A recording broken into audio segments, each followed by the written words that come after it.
Ito na. Last 400 meters to the finish line. Ito na mga idol. Dikitan ng labanan. Pakiramdaman na mo yan. Ayan, medyo kakadikitan na. Mga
Diyos ko po ito, mainit na bakbakan ang mangyayari dito. Shoutout mo natin yung Barnabas Eagles Club ito sa kanilang Barnabas Cycling Way sa Barangay Colalay, San Jose City, Nueva Ecija.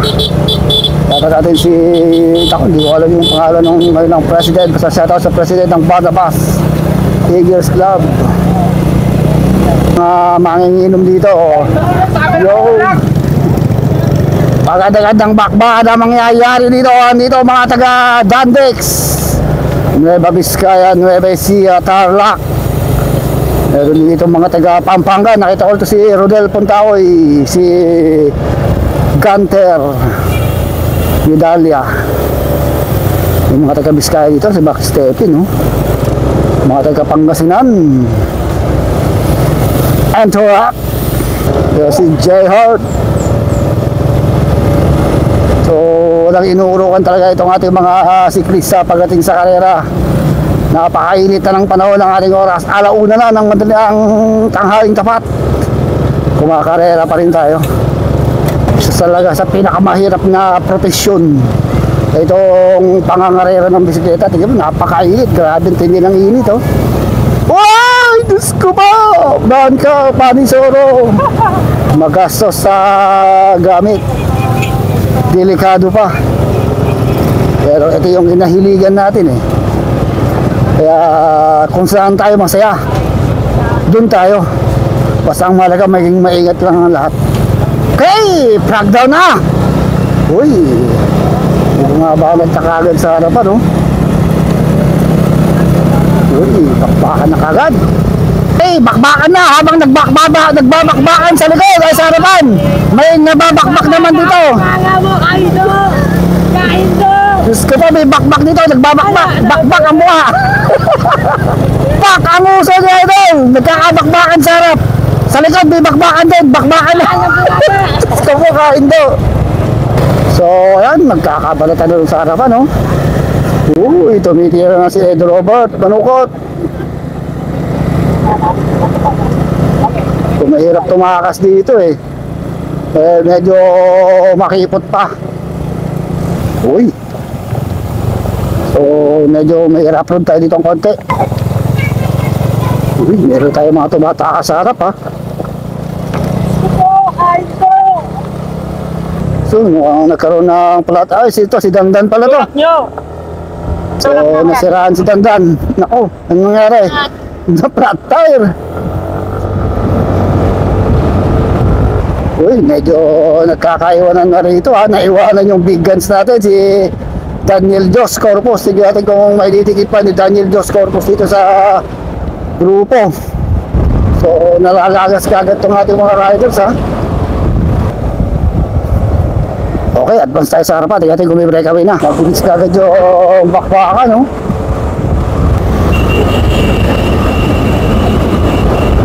So, abulin natin. Tingnan natin yung breakaway. Parang meron na tayong breakaway sa harap, eh. Go, go, go! Go! Hey, hey! Tabakad ba? Sinakaharap ito mo. Go, go, go! Diyan ko kayo para may Tapos tayo dun sa harap, ha? So, meron tayo na buong breakaway sa harap. So, may nabuo tayong tatlong breakaway. Jaren Julian, si Gunter Medalya, isang Dandex, parang si Harley yun, ha? Harley Fernandez yata. So, tatlo ito. Speed nila, 55. Grabe, ang bilis, ha? Sino ba ito nakadandik? So, si Jeric Bacudo pala ito. Ito na sa likod, dumahabol na yung Team 3115 dito sa likod. Dumidikit na itong si Junjun Caba dito. And si Jeric Cabel. So, naging 5 itong ating breakaway. So, ito pa yung ating peloton, didikit na.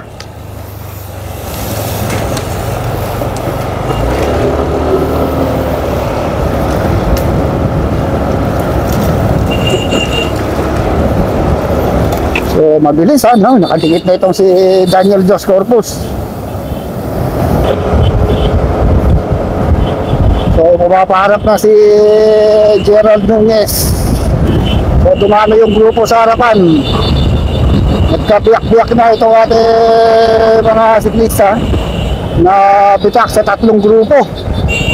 Ito yung ating pinaka-last group, eh. Ito. So, naiwan pala dito si Jomel de los Reyes, Ed Robert Manuco, Gerald Nunez, J. Hart Valdez. So, humihiwalay na tayong si Bacudo. Nasa breakaway kanina, pero andito po sa Medioran. Vanguard Panisoro, andito rin.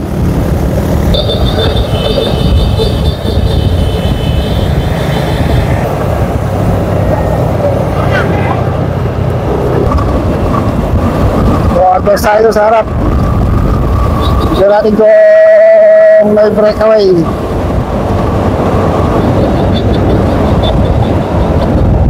So, panibagong grupo to ng breakaway, dumami. Yung kaninang 5, inabot ng grupo. So, almost 10 riders itong ating breakaway. Andito si King Vincent Mercado, J. Hart Valdez, Junjun Caba dito, Rayo Diaz, si Donnie Hatin, Gunter, si Jeric Cabel, and si Jaren Julian yung nasa harapan. So, dumikit pa itong si Gerald. 2, 4, 6, 8, 10, mga 12 o 13 riders itong ating breakaway na humiwalay na dun sa ating main peloton. Dito rin pala si Ruben de la Cruz ng Dandex. Gandang laban to, ha? Maangat si Donnie Hatin. Pinapakawalan nila itong grupo na to. So, may 5 riders na humiwalay dito sa ating breakaway. May iwan dito sa second group. Mukhang pinapatay na nila, ha. Nagkakapatayan na rito dahil siguro may mga kasama na sila doon sa harapan. Dandex yata mula doon sa harap. So, lumalayo na yung ating first group. 120 meters lang lamang ng ating first group dito sa second group na to. Dito si Ruben de la Cruz, si Gunter, Gerald Nunez, Junjun Caba dito, tsaka itong si J. Hart.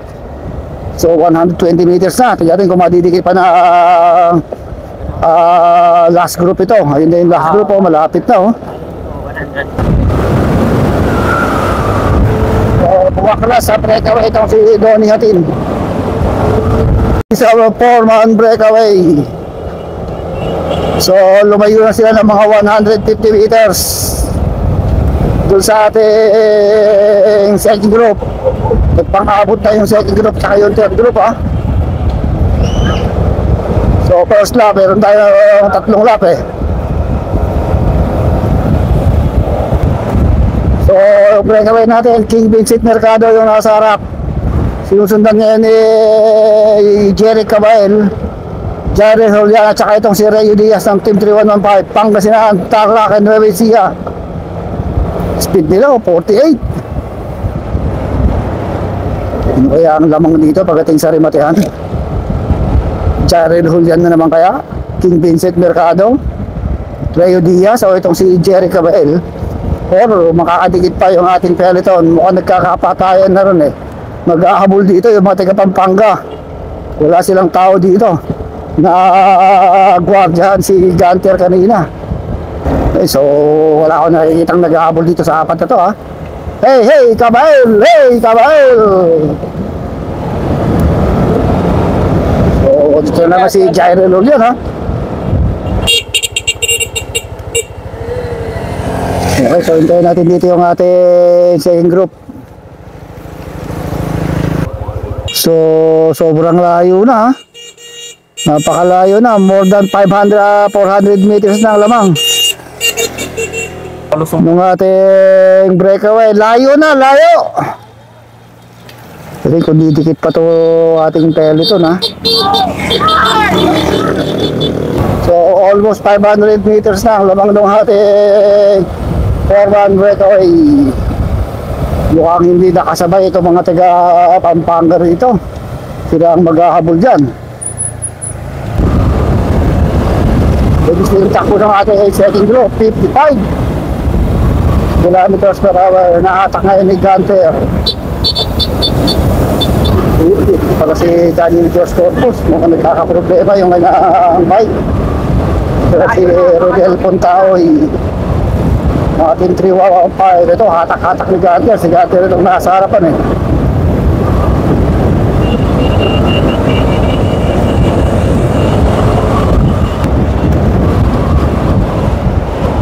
Okay. So, hintayin naman natin yung ibang grupo rito. Mabilis yung takbo ah. Apat! So, tingnan kung mag-aabol pa to ah. Pero mabilis din yung takbo nila eh, oh. 55. So, solo na pala to. Solo breakaway na itong si King Vincent Mercado. So ito pala yung ating second group ha. Nakalamang na ng mga 300 meters si King Vincent Mercado.